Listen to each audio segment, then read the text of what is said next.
sir. Namaskar. Burden of my mind. Thank you. Rahul ji नमस्कार। Rahul ji Hello, Adit.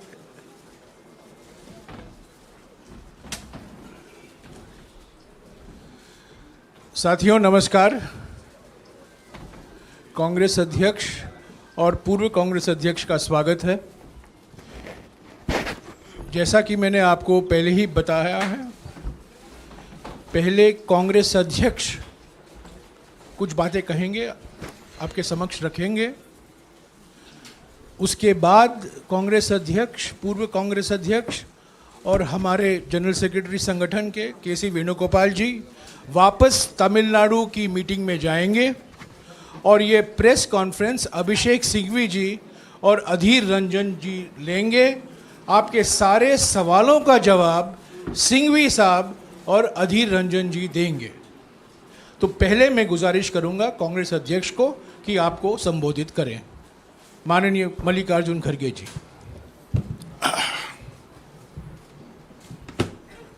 Rahul ji, Venugopal जी, सिंघवी जी, जयराम रमेश जी, आदि रंजन चौधरी जी और सारे मीडिया के मेरे दोस्तों, आज बड़ा खुशी का दिन हमको लगा कि डेमोक्रेसी की जीत हो गई, संविधान की जीत हो गई। सत्यमेव जयते जो हमारा नेशनल सिंबल के नीचे लिखा हुआ रहता है, वो उसका जीत आज हुआ है। इसलिए हम सारे लोग खुश हैं, शायद आप भी खुश होंगे, क्योंकि हमेशा ऐसा होता है कि हमारी बातें कभी नेगेटिव में ही जाते हैं, थोड़ा सा पॉजिटिव भी रहता है। तो सुप्रीम कोर्ट का फैसला, उसके तहत, और मैं तहे दिल से सुप्रीम कोर्ट का फैसले का स्वागत करता हूं। अभी संविधान जिंदा है, बाकी है और न्याय मिल सकता है, ये इसका एक बहुत बड़ा उदाहरण है।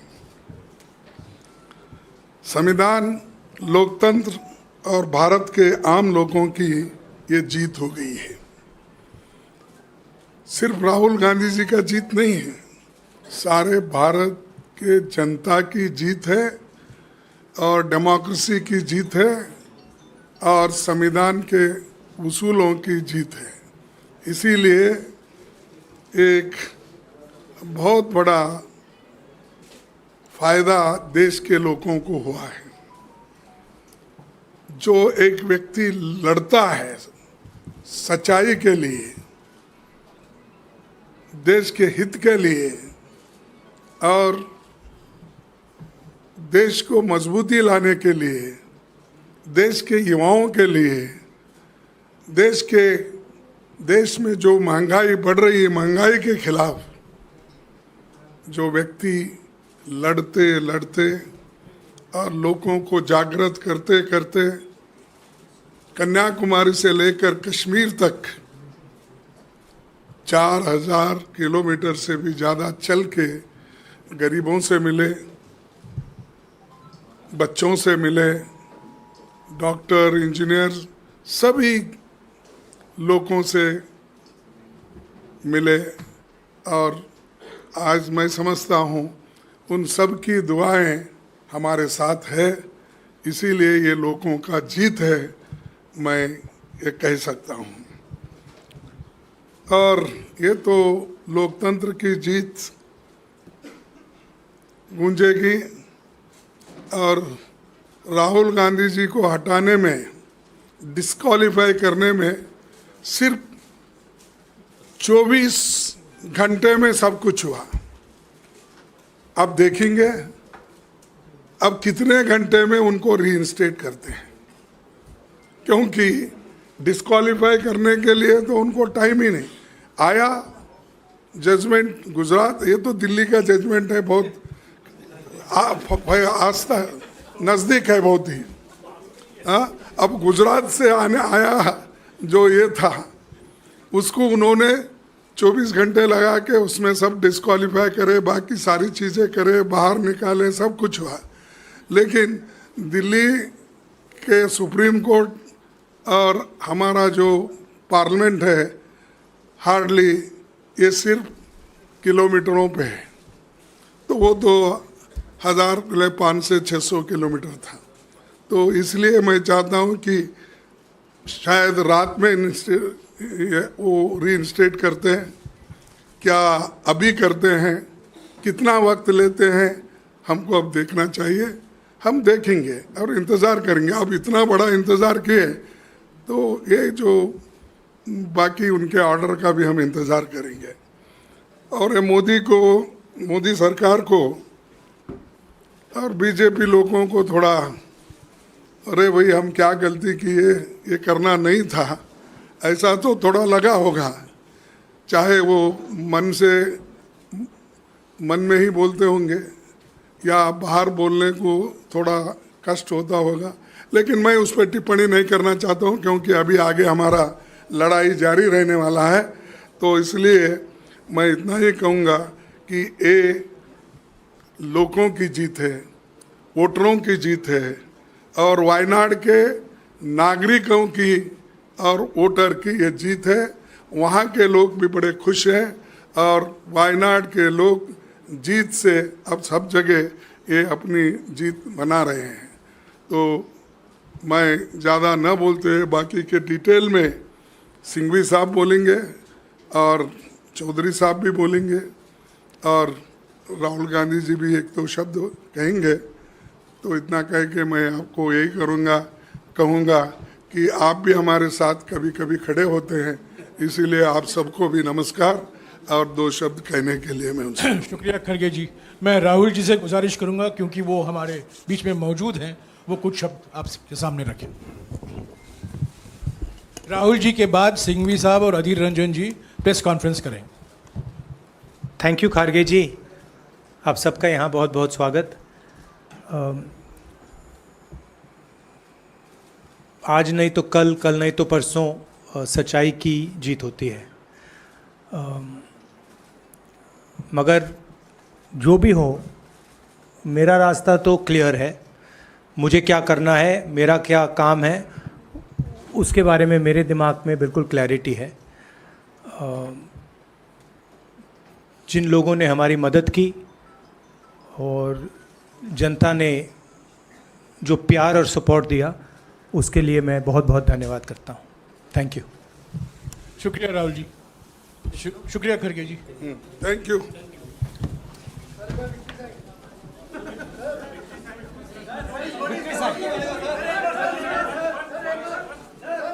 क्या विक्ट्री साइन, विक्ट्री साइन। अच्छा मैं करता हूँ तो अध्यक्ष।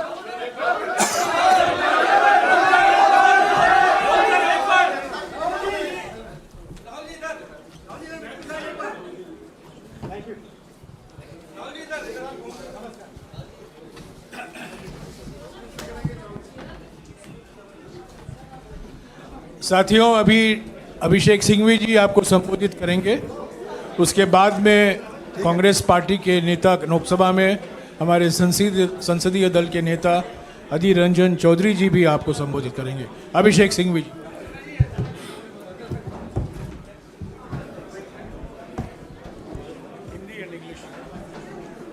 दोस्तों, शुरू करें। थोड़ा दरवाज़ा बंद कर लीजिए और शुरू करें। शांत हो जाएं, पीछे वाला दरवाज़ा। जैसा कि हमेशा करते हैं, हिंदी इंग्लिश में करेंगे, थोड़ा सब्र रखें आप, संक्षिप्ति है। शांत हो जाइए प्लीज, थोड़ा शांत हो जाइए। दोस्तों, आज सत्य, साहस की जीत हुई है।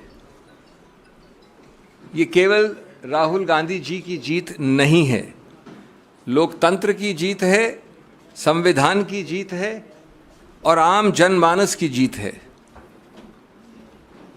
हम आशा करते हैं अब कि भाजपा अपने एक विशेष विभाग जो है, जो कई खेल खेलता है, चालबाजी के और अन्य खेल, उस विभाग पे ताला लगाएगी। वो जो चीज़ें करते हैं जिससे विपक्ष के नेताओं को अनर्गल रूप से निशाना बनाया जाता है, उसको अब कुछ हद तक कम से कम थामेगी, अगर पूरी तरह से रोकती नहीं भी है तो। हम अब संसद में उत्सुकता से जनता से जुड़े मुद्दों पर श्री राहुल गांधी को और श्री राहुल गांधी की बुलंद आवाज़ सुनने के लिए तैयार हैं, उत्सुक हैं, और मोदी सरकार को बुनियादी मुद्दों पे जवाबदेही बनाना, ये आप फिर से देखेंगे संसद के अंदर। संसद के बाहर तो ये प्रक्रिया चली रही थी। तो जैसा कि लोग कह रहे हैं, फिर से चलेगी सवालों की आंधी जब संसद में लौटेंगे Rahul Gandhi. Friends, I am going to use words of studied moderation when I come to the actual issues. And since I have argued this matter, I am going to really summarize the 6, 7, 8 major issues on the merits for you without really expressing any opinion. But before that, I have to say what I have said partly in Hindi, that this entire country has heard, seen Rahul Gandhi in action, in and outside of Parliament. His actions, his speech, his thought process, his initiatives, his abhiyans are all ultimately animated by his thinking, Daro Mat. Daro Mat. He has demonstrated time and again the courage of his convictions. He has equally reposed faith in the rule of law. It took some time. From 2019, the complainant himself delayed the matter and suddenly accelerated the proceedings to result in the conviction. And since then, Shri Rahul Gandhi has shown exemplary courage, restraint, and a great faith in the judicial process. He went through every forum with unwavering faith. He did not leapfrog from the trial court to the High Court. He did not leapfrog from the First Appellate Court to the Supreme Court. And I think his faith in the system, in the judicial process, is seen for you today. Our fight, Rahul Gandhiji's fight, has also demonstrated the integrity and the importance of that integrity in our institutions. It is always the task for each of us, opposition and others, and in particular it's a task Rahul Gandhi has taken upon himself, to maintain to the extent possible the purity and integrity of these institutions, to be able to enforce law without fear or favor, to be able to work without political interference. This entire incident has demonstrated the vital importance of an opposition which will not be backing down. That has been Rahul Gandhi's calling card, don't back down. This has also demonstrated how the opposition, and principal voice amongst them in many ways has been Rahul Gandhi's, doesn't yield on vital issues like unemployment, economic stagnation, farmers' issues, etc. Now friends, चूंकि जैसा मैंने कहा, मैंने इसकी दलील की थी उच्च न्यायालय में और उच्चतम न्यायालय में, तो मैं कोई ज़्यादा वैल्यू जजमेंट बिना दिए आपको संक्षिप्त में बताना चाहता हूँ कि कितना अजीबोगरीब ये संदर्भ था, जिसमें एक 100 वर्ष से ज़्यादा, 125 वर्ष से ज़्यादा पुरानी राजनीतिक पार्टी के पूर्व अध्यक्ष को दुनिया के सबसे बड़े गणतंत्र से एक प्रकार से इफेक्टिवली, जब तक कि वो कन्विक्शन एक्विटल न बने, निष्कासित कर दिया था राजनीतिक जीवन से, जहाँ तक संसद का राजनीतिक जीवन का सवाल है। और मैं उसी रूप में आपके सामने वो 6-7 मुद्दे संक्षिप्त में बिंदु के हिसाब से वर्णित करूँगा, जिसके आधार पर आज दलील हुई और जिसके आधार पर हम समझते हैं कि कानून में माकूल स्टे ऑफ कन्विक्शन मिला। नंबर 1, आज तक आप लोगों ने नहीं देखा होगा, लिखित है, जिन लोगों को इंटरेस्ट है वो पृष्ठ 326 में देख सकते हैं कि लोग कहते हैं कि साहब ये समुदाय जिसका पूरे समुदाय का मानहानि अपमान हुआ है वो 13 करोड़ का समुदाय है, और उस 13 करोड़ में दूसरा वाक्य कहता है कि कम से कम 10 कास्ट और सब कास्ट हैं, उसकी सूची दे रखी है, और तीसरा वाक्य कहता है कि ये सब कास्ट और सब कास्ट समान नहीं है। लेकिन चौथे वाक्य में कहते हैं कि जब माननीय राहुल गांधी ने ये वाक्य बोला तो ये पूरा 13 करोड़ का समुदाय, उसका कोई भी व्यक्ति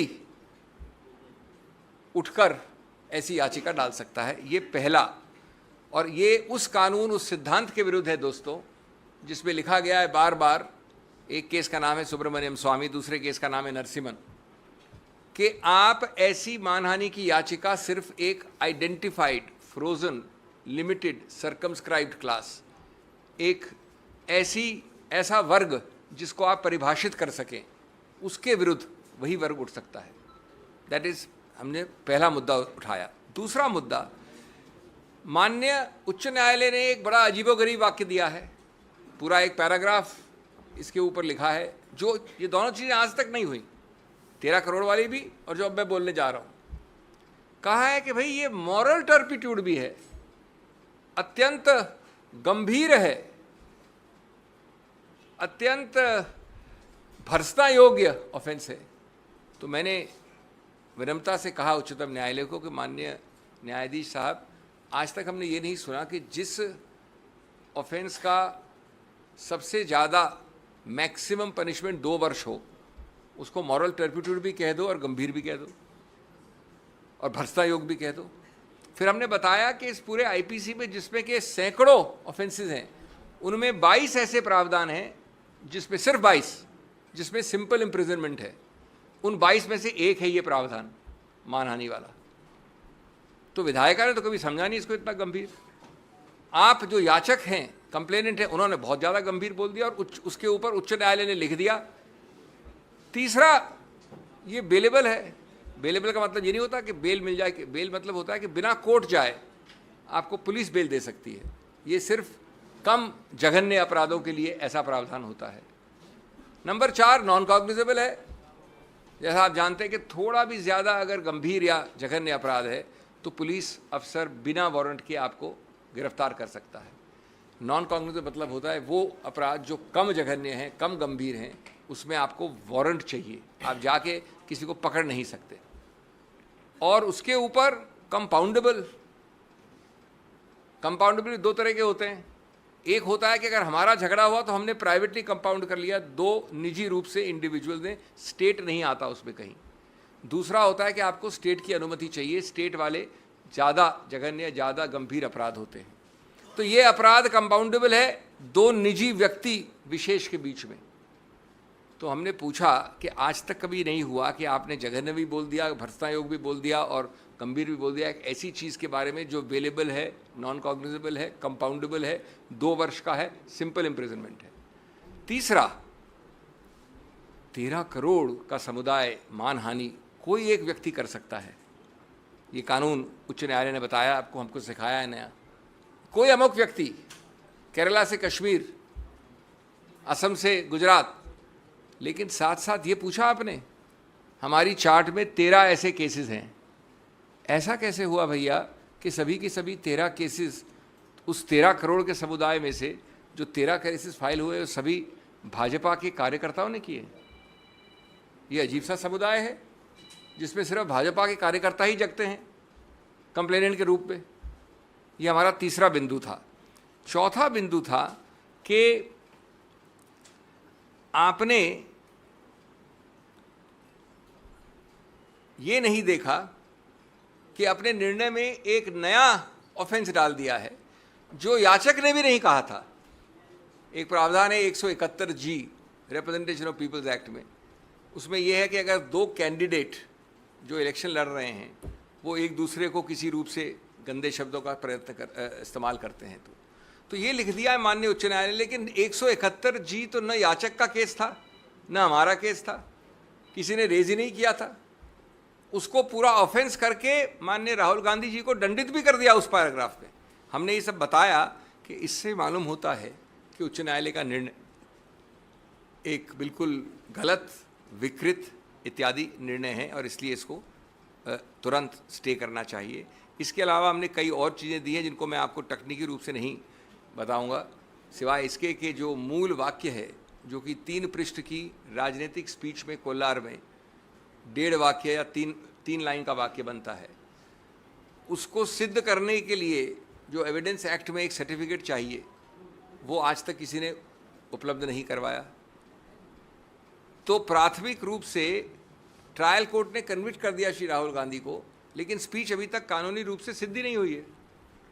जब स्पीच सिद्ध नहीं हुई तो वो याचक जिसने कंप्लेंट की थी, पूर्णेश्वर मोदी, वो गया हाई कोर्ट में अपने खुद की कंप्लेंट के विरुद्ध और अपनी खुद की कंप्लेंट को स्टे करवा दिया, इस ग्राउंड पे कि मैं अभी और ढूंढ रहा हूं सामान, क्योंकि मैं अपनी वो स्पीच को, क्योंकि उसने स्पीच में एक न्यूज़पेपर प्रोड्यूस किया, कोई टेप नहीं प्रोड्यूस किया, खुद आंखों देखा हाल था नहीं, क्योंकि जो याचक है वो था नहीं वहाँ पर स्पीच में, तो उसने कहा मुझे और टाइम चाहिए और अपनी ही कंप्लेंट पे स्टे ले लिया।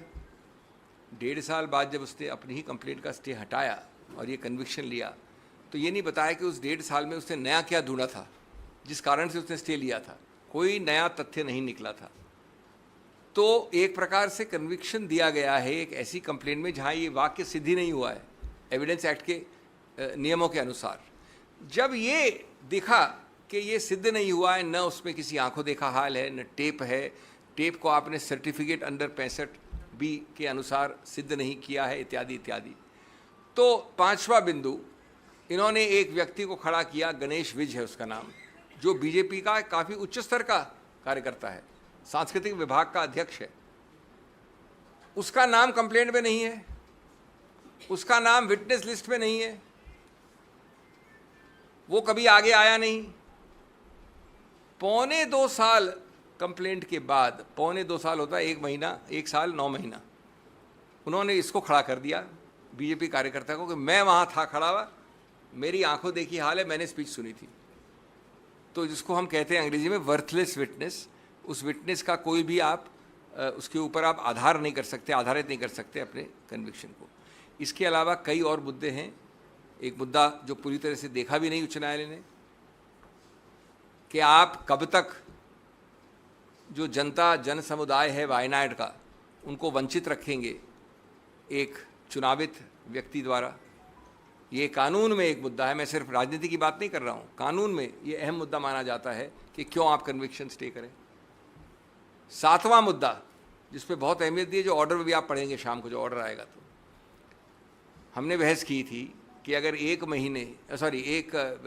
महीने, 1 साल 11 महीने और 29 दिन का दंड होता तो पर्याप्त नहीं होता इस डिस्क्वालिफिकेशन के लिए।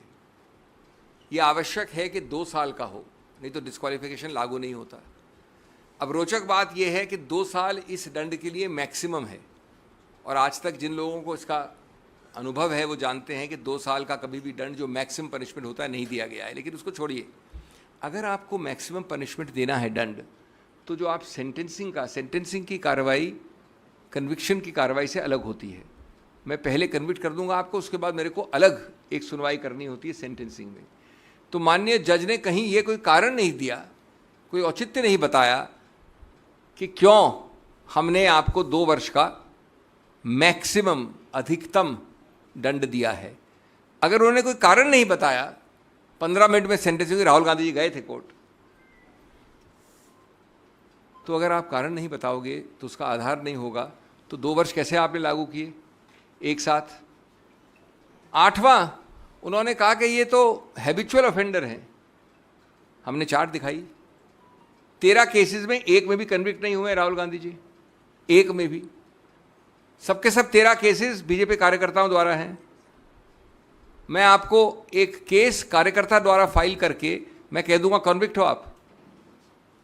एक 14वां केस है जिस पे कन्विक्ट नहीं हुए, राफेल का कंटेम्प्ट है, जहां मैं पेश हुआ था, वहां पर अपॉलॉजी मान्य है, वहां भी कन्विक्ट नहीं हुए। और वो रफेल वाला वक्तव्य 14 नवंबर 2019 का है। ये वक्तव्य जो कोलार में हुआ वो 14 अप्रैल 2019 का 8 महीने पहले का है। तो आप कोलार के लिए कन्विक्ट नहीं कर सकते एक ऐसे वाक्य के आधार पे जो 8 महीने बाद हुआ।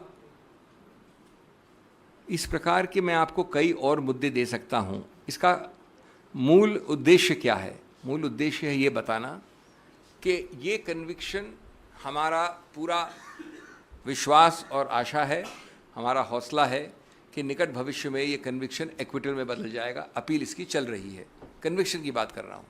तब तक, जब तक ये चलती है, तब तक आप किसी व्यक्ति को डिस्क्वालिफिकेशन के आधार पर निष्कासित कैसे रख सकते हो, उनका स्थान रिक्त कैसे रख सकते हो, उनको जितने लोगों ने, आप जानते कितने लाख लोगों ने उनको चुनावित किया, उनको आप वंचित कैसे रख सकते हो इस पद से।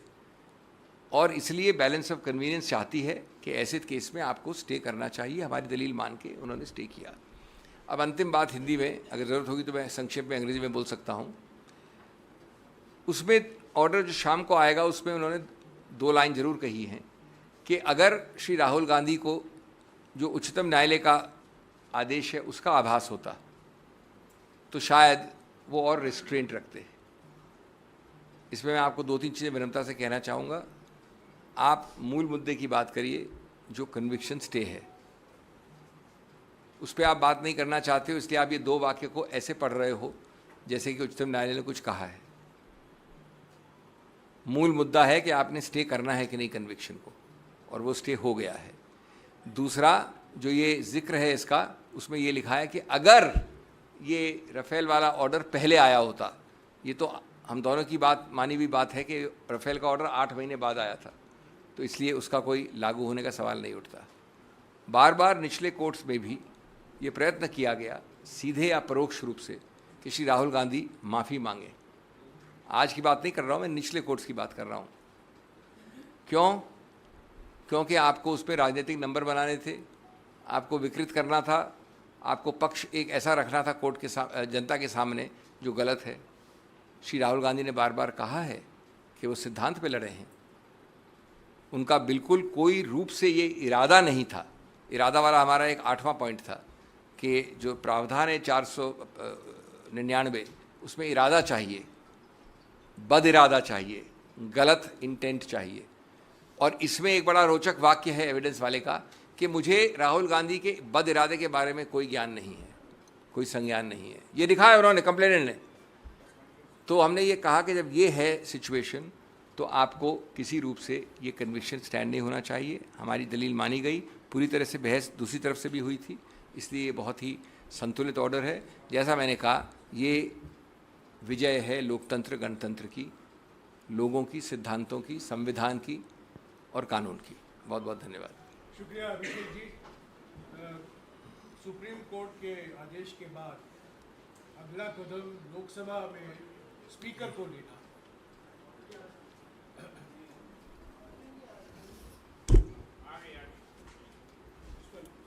सुप्रीम कोर्ट के आदेश के बाद अगला कदम स्पीकर को लेना है लोकसभा में। हमारे कांग्रेस पार्टी के संसदीय दल के नेता लोकसभा में अधीर रंजन जी यहाँ मौजूद हैं। वो आप ऑडियो नहीं है, इस विषय पर बताएंगे, क्योंकि वो स्पीकर साहब के साथ संपर्क में हैं। वो आपको ये इस बात पर कुछ बताएंगे। अधीर रंजन जी।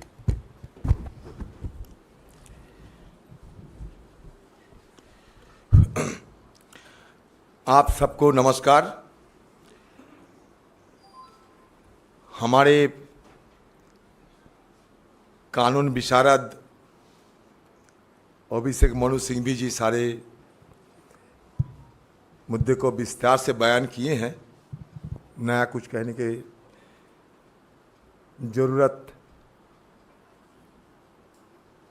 नहीं है जब तक केस की सवाल है।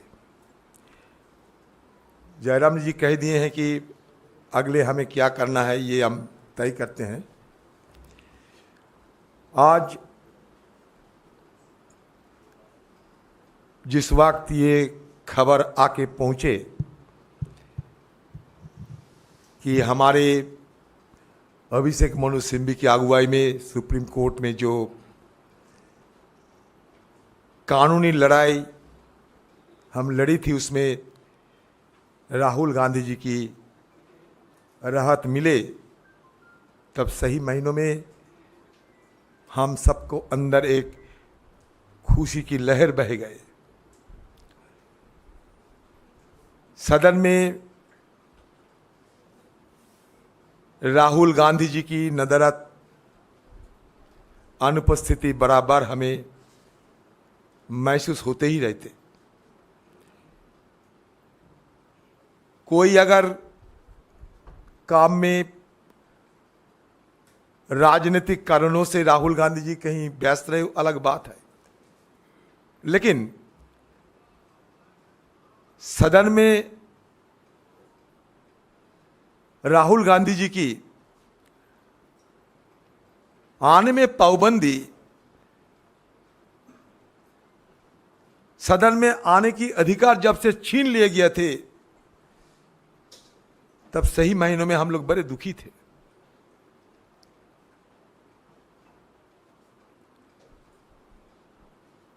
ये राहत की खबर सुनते ही तुरंत मैं इस सदन के अंदर पहुंचे और पॉइंट ऑफ इंफॉर्मेशन की हवाला देते हुए पीठ में जब हमारे चेयरमैन राजेंद्र अग्रवाल साहब बैठे थे, तब उनके पास बात रखी कि सुप्रीम कोर्ट से राहुल गांधी जी की राहत मिल चुके हैं,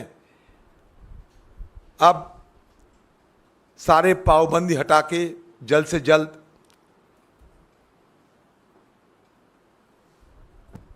उनके सदन के अंदर वापसी के लिए कार्रवाई शुरू करना चाहिए।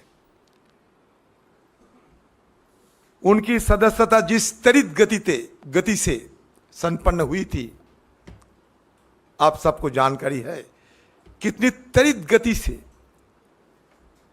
उनकी सदस्यता खारिज हुई, और उसके साथ साथ मकान भी खाली करवा गया। जब ये दिल्ली में लुटेन में बीजेपी वालों को कितने सारे नुमाइंदे सालों साल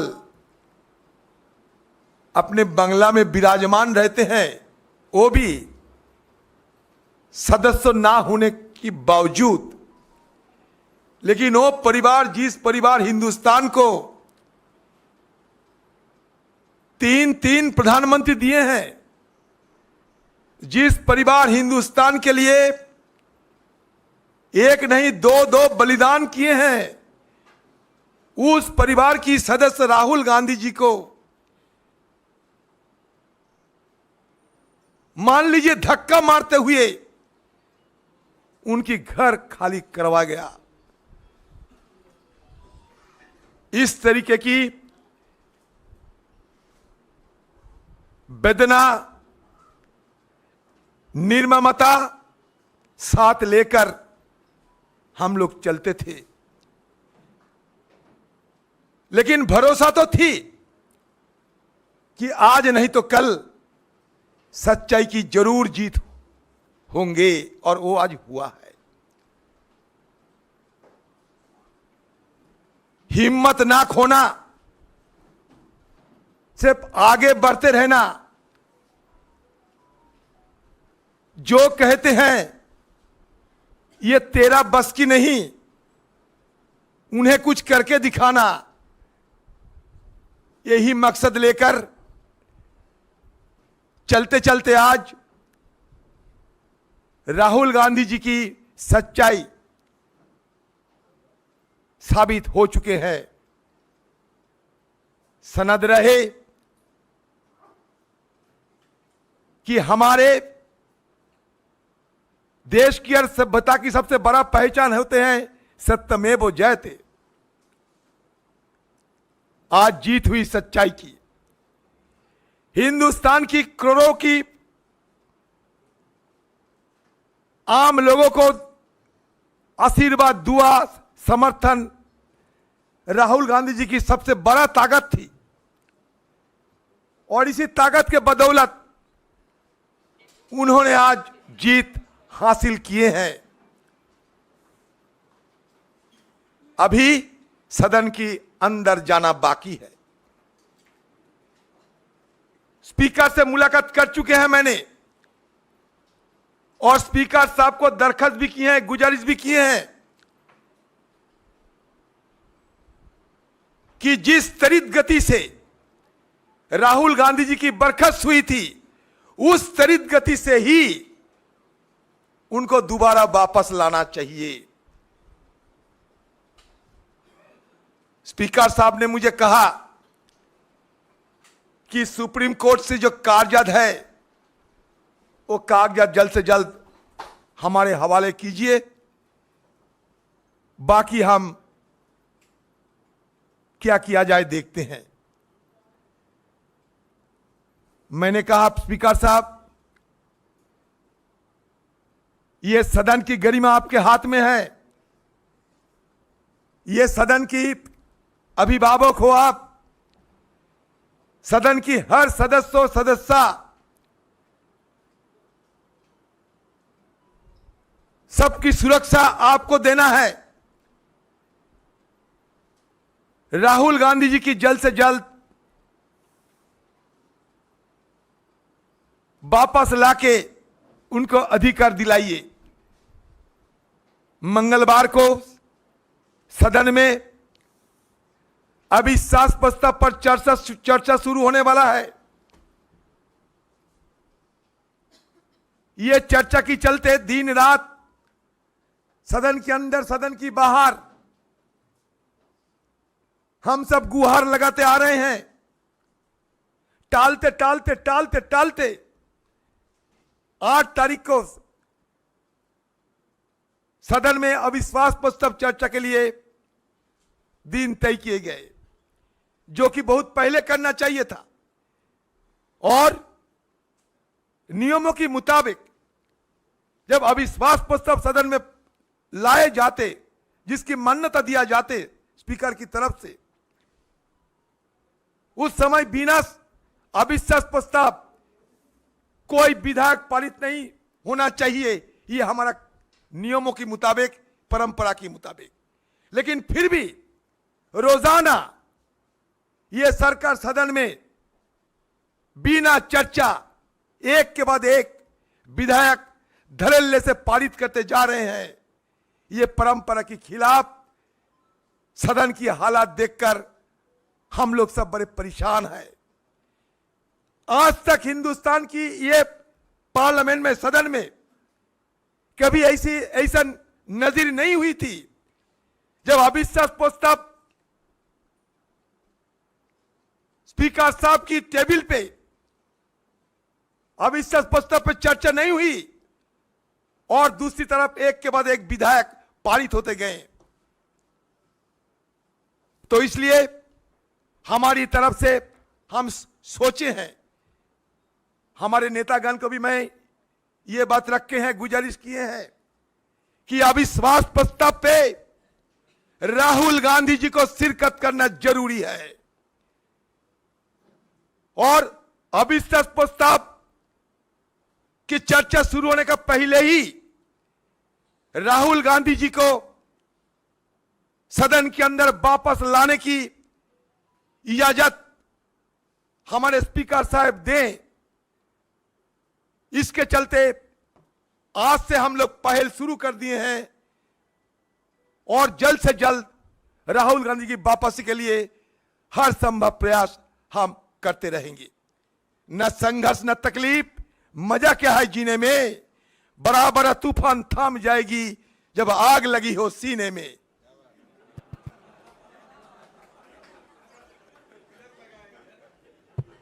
शुक्रिया अधीर जी। हाँ, आपके सवाल। हाँ मौसमी,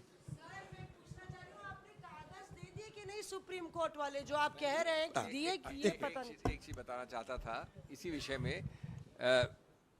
देखिए, ये जो निष्कासन हुआ है या जो निलंबन हुआ है, ये सिर्फ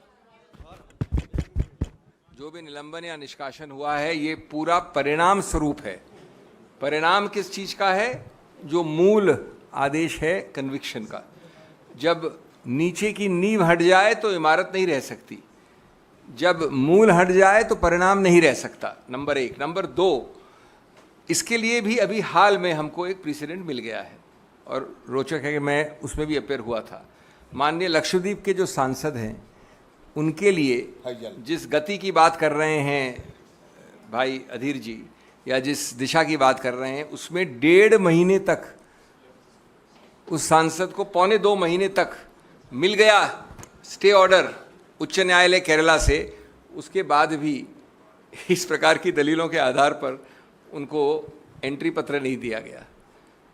हमने फिर एक और याचिका फाइल की, मैं पेश हूँ। जिस दिन याचिका लिस्ट हुई, सरकार दौड़ी दौड़ी आई और कहा कि याचिका क्यों आई, हम तो दे ही रहे हैं, कल ही दे रहे हैं। मैं आशा और विश्वास करता हूं कि ऐसा अधीर रंजन चौधरी को या मुझे नहीं करना पड़ेगा। एक ग्रेस होता है हर काम का, एक विवेक होता है, राजनीति में भी एक सौहार्द होना चाहिए। जब निर्णय आ गया उच्चतम न्यायालय, उसके ऊपर कोई न्यायालय नहीं है, तो आप ये कागज़ पत्ती और तकनीकी चीज़ों पे करोगे। नॉर्मली आमतौर पे ऑर्डर आज आ जाना चाहिए, लेटेस्ट कल आ जाएगा, तो एक कागज़ लिखना है 2 लाइन का उनको कि संडे या मंडे को वो वापस आ जाएं। हाँ सिद्धार्थ, एक सवाल। लेकिन क्या आश्वासन उनका रिप्लाई क्या है? जो चेयर के आपने राजेंद्र अग्रवाल जो चेयर पे थे, आज उनसे बात करी है, उनका रिप्लाई क्या रहा है, आपको ये जानना चाहिए। मैं कहूँ, हाँ, आप ही बताओगे क्या? उनका ये कहना मैंने पहले बता चुके हैं आपको कि ये सारे जो कागजात, मतलब जो सुप्रीम कोर्ट की जो जजमेंट की कागजात, वो हमारे हवाले आने दीजिए कम से कम, तब ना हम इस पे कोई निर्णय लेंगे। तो थोड़ा समय दीजिए, मेरे हवाले आने तक ये कागजात आ जाए तो मैं तुरंत कार्रवाई करना शुरू करेंगे। तो हमारी पार्टी की तरफ से भी ये सुप्रीम कोर्ट से ये डॉक्यूमेंट उठाने के लिए हमारे भी प्रयास शुरू कर दिए हैं। हम लोग जितना जल्द हो सके सारे कागजात उनके पास सौंपेंगे। और मंडे तो हमारे सदन भी है, हमें बोलने का मौका भी मिलेंगे। और उसके पहले मैं आज शाम हो रात हो फिर दोबारा जरूरत पड़े तो स्पीकर साहब के घर पे पहुंच जाऊंगा अगर वो कागजात मिले। कि राहुल गांधी जी के लिए अगर जरूरत पड़े सारे रात खड़ा रहेंगे स्पीकर साहब के घर के बाहर। सर सोमनाथ फ्रॉम संवाद प्रतिदिन। सर स्पेशली अधीरता से पूछना चाहूँगा कि पहले दिन से जब से आप लोग नो कॉन्फिडेंस का प्रस्ताव दिए हो, आप लोग बोलते रहे हो जल्दी से लाया जाए। क्या ये लगता है कि जो डिले हुआ आपके लिए अच्छा ही हुआ कि आप वहाँ पे राहुल जी को बोलने का मौका मिलेगा? देखिए, वो एक अलग मुद्दा है, ये एक अलग मुद्दा है। अच्छा बुरा नहीं, राहुल गांधी जी जहाँ खड़ा होते हैं वहाँ राहुल गांधी जी संघर्ष जारी कर देते हैं। जहाँ राहुल गांधी होते हो खड़ा, वहाँ संघर्ष जारी हो जाते हैं, चाहे सदन के अंदर हो या सदन के बाहर हो। हम ये मौका लेना चाहते हैं, मौके का फायदा हम उठाना चाहते हैं, क्योंकि उनका नाम राहुल गांधी है। जब अविश्वास प्रस्ताव है और प्रस्ताव पे चर्चा होने की पहले अगर राहुल गांधी जी की दर्शन मिले सदन के अंदर उनकी उपस्थिति में, और ये जो चर्चा में और रंग रूप बहुत किस्म के नया आयाम लाया जाएगा। Mr. Singhvi, in the previous case, Lakshadweep MP, we saw that the Speaker's office actually consulted the Law Ministry, and it was on their advice that his membership was restored. It's a matter of, I mean, it could have been a matter of coincidence. I can find you many more complicated questions of law they will have to consider before releasing the membership entry form of Mr. Rahul Gandhi. They may have to go to the law minister, they may even have to file an application to the Supreme Court to understand. I mean, what are we talking about? Is it a complicated issue of law? They have got a conviction. Rahul Gandhi's disqualification is, I repeat, only a consequence of the disqualification. You have stayed it. Now you can find many excuses. You are right in your question. I can find 10 more excuses. I have to refer to Mr. Jairam Ramesh, he has to refer to Mr. Adhir Ranjan Chaudhary has to refer to a third person, and we will take 1 week. But what is the meaning of that? It will show malafide, it will be unfair, it will be graceless, and it will be completely contrary to the heart and soul of parliamentary democracy, which requires a certain etiquette and a certain give and take. Yes, Singhvi sir, क्योंकि इस पूरे case में आपने राजनीतिक षड्यंत्र या षड्यंत्र की बात की, 2 सेशन तक राहुल गांधी बाहर भी रहे संसद के सदन से, तो रिप्रेजेंटेशन ऑफ पीपल्स एक्ट का एक तरीके से उसकी वजह से वो वहाँ हुआ, तो आपको लगता है उस पर भी कुछ रिकंसिडरेशन या अमेंडमेंट की ज़रूरत है ताकि दुरुपयोग आगे ना हो किसी और सांसद के साथ? देखिए, ये एक और व्यापक मुद्दा है। इसमें मैं अपना निजी मत दे सकता हूँ, लेकिन इसमें पार्टियाँ सब साथ बैठ के बातचीत नहीं की है। निश्चित रूप से संसद में मैं समझता हूँ ये भावना और नीति होगी कि आज अगर कोई ऐसा निर्णय आता है तो आपको आधा घंटा भी बिना दिए आप निष्कासित हो जाओ और कोर्ट कचहरी का प्रोसेस कुछ हफ्ते लग जाए, कुछ महीने लग जाए, तो निश्चित रूप से इस पर विचार विमर्श करना चाहिए। लेकिन इस वक्त हम इसकी बात नहीं कर सकते। इसमें एक अखिल भारतीय सर्वदलीय सहमति बनानी पड़ेगी, लेकिन इसमें मुद्दे में मेरिट है कि रिकंसिडर किया जाए। Dr. Singhvi, my question to you, according to you, does the law require that the Lok Sabha Secretariat or the Lok Sabha Speaker need guidance or need a reference from the Law Ministry or? My answer is an emphatic no. I partly answered it in Mr. Sandeep Fukan's query. What prevents you from asking a second opinion from the Commerce Ministry or some other ministry after you get the Law Ministry opinion? This is all bahanebaji, and it will be seen as such. Clearly, there is nothing. What is the legal issue of law required to get an opinion on which question? There is English language written in the order. Mr. Singhvi, I mean, you are fearing that the government may try to delay this and there may be another conspiracy to get his disqualification revoked, as Mr. Adhir Ranjan Chaudhary has also said. So what plan do you have in that case, if it is delayed, Just as we have faith in courts and justice, we have faith in democracy. I didn't say that. I said I hope and trust that I will not have to do in this case what I had to do in the Lakshadweep case. That hope and trust remains for a couple more days. Ultimately, if that is belied and betrayed, then our only option as a citizen, a law-abiding citizen with faith in the justice system, we have to go to court again. Mr. Singhvi, many congratulations. Finally, you have been able to get, even though you were under attack from everybody, you got reprieve for Rahul Gandhi. But the big question is that you heard what the Supreme Court, and I don't want to, put it in black and white, but you heard what he said about Rahul Gandhi, that a man is not in good taste. What is the question? Can I finish? Let me finish the question. Like, it has to be. Oh, you want me to stop asking questions? So the issue is, what is your advice to your client now that he has got that legal reprieve? Because in the electoral battle for 2024, this is going to become far worse. I am answering a question without you revealing to me who are those people who are supposedly attacking me. Now, the answer to my client has been the same from when the matter started till today. Have faith in institutions, have faith in the process, go by the law, and try your best. Second, Rahul Gandhi has been completely and totally conviction stayed. There is no stigma on him.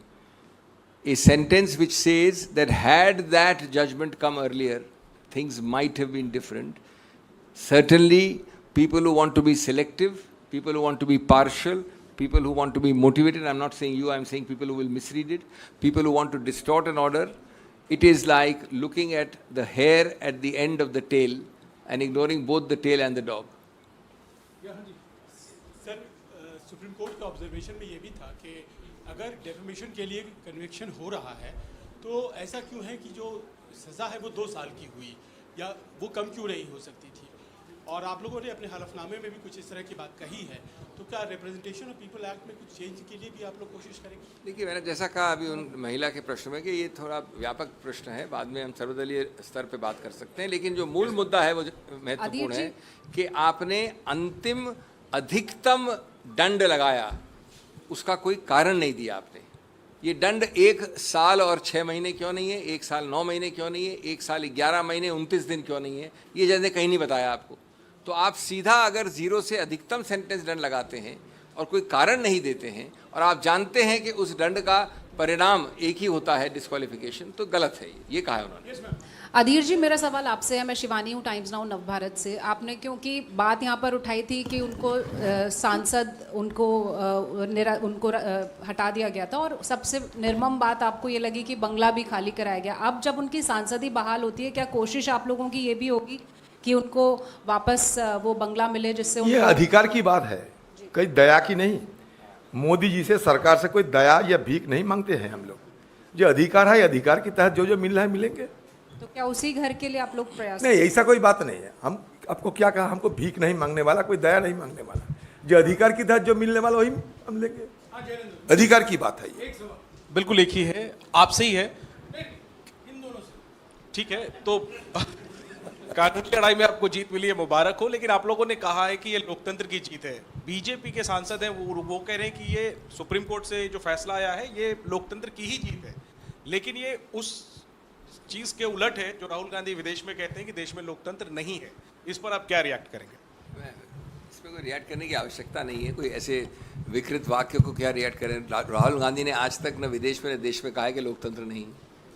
वो जो वक्तव्य देते हैं, speech देते हैं, उसको आप न पढ़ते हो न समझते हो। आपके नहीं, यानी हमारे विपक्ष के लोग न समझते हैं। ऐसी कोई बेहूदी बात कभी कही नहीं किसी ने। सर सिंघवी साहब आपने कहा, सिंघवी साहब अभी आपने कहा कि आपको उम्मीद है कि जल्दी से जल्दी स्पीकर मान लेंगे और राहुल गांधी की सदस्यता बहाल हो जाएगी। लेकिन जिस तरीके से आपने आशंका भी जताई कि जिस तरीके से कहा जा रहा है कि इस मंत्रालय से पूछो, उस मंत्रालय से पूछो, तो कब तक आप लोग इंतजार करेंगे और किस समय के बाद आप वापस अदालत प्रश्न जाएंगे? आपको माननीय सभापति से पूछना चाहिए। सिर्फ एक ही मैं सेंटेंस वाक्य कहूँगा कि आपको ओपिनियन, सुझाव, सुलह, मत की आवश्यकता नहीं पड़ी जब आपने लगभग 48 घंटे, मुझे याद नहीं है, या 24 घंटे में राहुल गांधी को कहा कि कृपया आप बाहर चले जाइए। उस वक्त कोई ओपिनियन की जरूरत नहीं थी। उस वक्त बहुत जो पेचीदे प्रश्न थे कानून के, वो सब आपको साफ थे। अब जब उसको स्टे कर दिया है तो आपको जितने सारे ये मुद्दे दिखाई दे रहे हैं, तो ये क्या न होगा, ये तो बदिरादा ही होगा ना, और क्या होगा। सर, जिस तरीके से राहुल गांधी जी के ऊपर और भी केसेस पेंडिंग है, जैसे वीडी सावरकर वाला है, उसके लिए कोई प्लान अभी से तैयार है आप लोगों के पास? सर, मैंने आपको बताया ना, हमने चार्ट डाल रखी है। 13 केसेस हैं उनका। अगर एक फैक्ट्री है जिनका काम सिर्फ ये है कि 13 करोड़ लोगों में सिर्फ बीजेपी कार्यकर्ता ही इससे अवमानना होती है, वो केस फाइल करते रहेंगे। आई थिंक ये लॉयर्स की कम्युनिटी के लिए एक बड़ा अच्छी चीज़ है।